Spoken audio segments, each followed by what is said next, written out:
My name is Teresa. I reside in Wenatchee, Washington.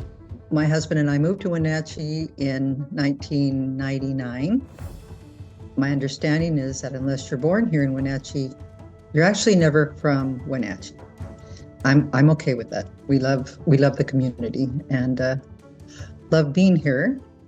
In this time since we joined Celerity, my husband passed away, and that was in February of this year, 2026.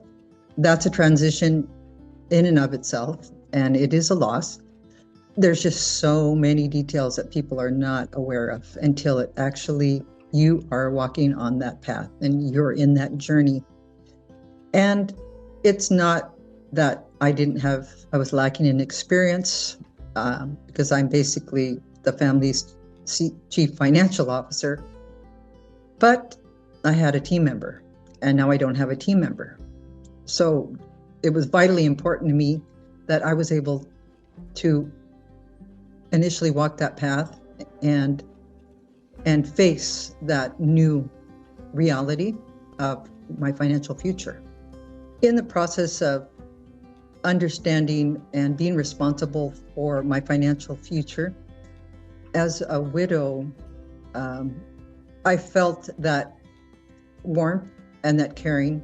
I felt that support. There are so many details involved.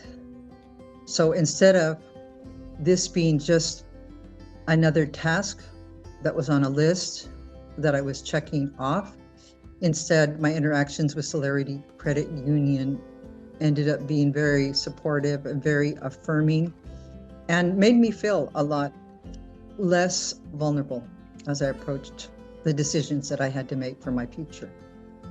There are acquaintances in one's life, and then there are friends. Acquaintances, they think about you, they may or may not follow through. And Celerity ended up being like that friend who remembers you, who thinks about you, who never let me slip off their radar, who knew my needs and knew my anxieties and my concerns, and they just did not let me slip off.